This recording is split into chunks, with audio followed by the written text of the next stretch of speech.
Salut à tous, aujourd'hui on se retrouve pour tutoriel pour un champion. Alors d'abord faut se trouver un nouveau personnage, donc là c'est Monsieur Macron. Et je l'ai dessiné un peu rudimentairement, mais voilà. Vous prenez une armature, vous le placez au milieu de son corps, vous le mettez au niveau de l'entrejambe, vous faites des extrudes, des extrudes, encore des extrudes, encore des extrudes avec eux. Et puis vous faites pour la tête, et après vous faites pour les jambes. Alors pour les jambes, on extrude, mais on va avoir un problème. Je tombe tout le temps dessus, mais comme j'ai la flemme, je vais pas chercher à résoudre ce problème. Donc moi je le résous pour l'instant de manière très simple. Je supprime ces os, je fais F pardon, pour les relier, et ça marche. Et du coup le seul problème c'est qu'après il faut supprimer tous les os du bas, et refaire tous les os du bas, et là le problème est corrigé. On réajuste les bras pour qu'ils soient bien placés. Donc là je vais vraiment dans les détails, mais ne vous cassez pas autant la tête. Là on passe en X-Ray, on passe en pose mode. On vérifie si les os sont bien placés. On teste s'il y a des problèmes de rotation. Maintenant on sélectionne les os et on fait CTRL P et après on fait Automatic Weight. On teste si ça fonctionne bien. Les bras. Le bras droit.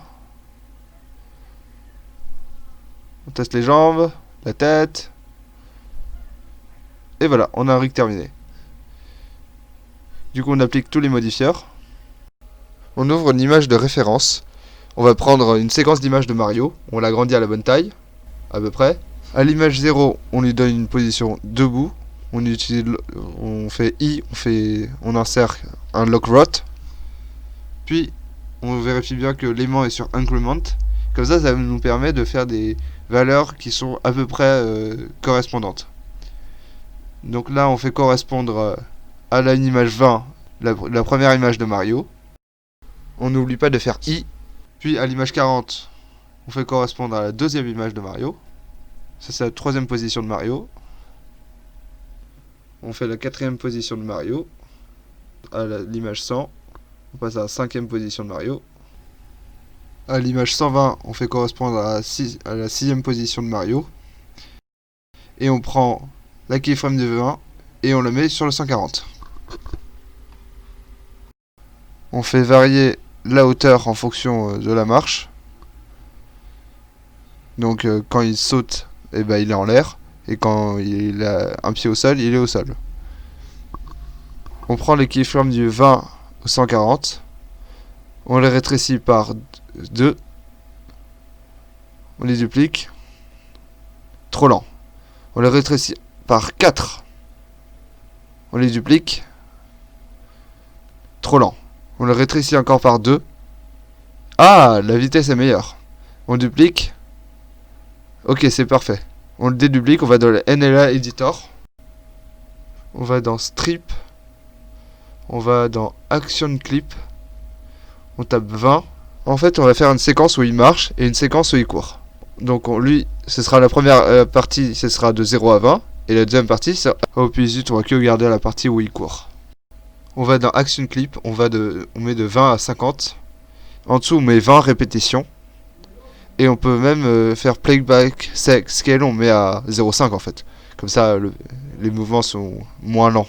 Donc maintenant qu'on a fini, on crée une plane, on la scale en longueur et on la scale en largeur. Et maintenant on n'a plus besoin du Mario, du coup on les cache au rendu et dans le viewport. On crée un empty, on place à peu près au milieu, on parente les os au empty, et le empty va avancer tout droit. Donc là l'image 0 il sera là, à l'image 20 il aura avancé, et là on va dans Graph Editor, on va dans Extrapolation Mode, on active Linear Extrapolation, et là on voit qu'il avance à l'infini. Regardez, il court, encore, il court, encore, il court encore. Ce serait bien d'avoir un peu de particules pour Monsieur Macron. On crée une plane, on la met en dessous, on la tourne, on la scale, et on la parente aux os, à l'empty pardon. Et on ouvre le système de particules, on active émetteur, on va dans Field Weight, on met la gravity à 0,5, Dans Velocity, on met 10 mètres par seconde. Regardez, la belle trace. Après, on va dans Lifetime, on le réduit à 5. Non, 10, non, 20. Non, 5 non, 25 en fait.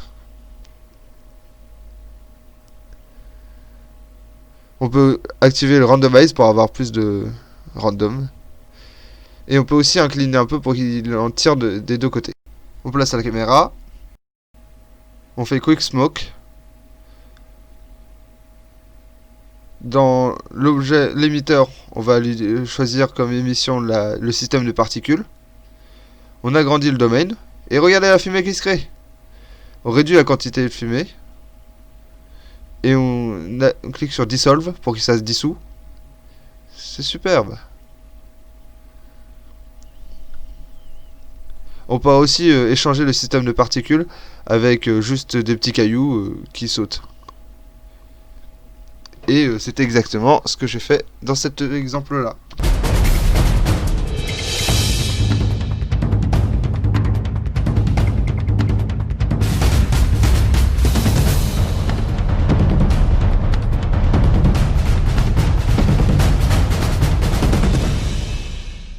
Alors je vous remercie d'avoir regardé Tuto pour un champion.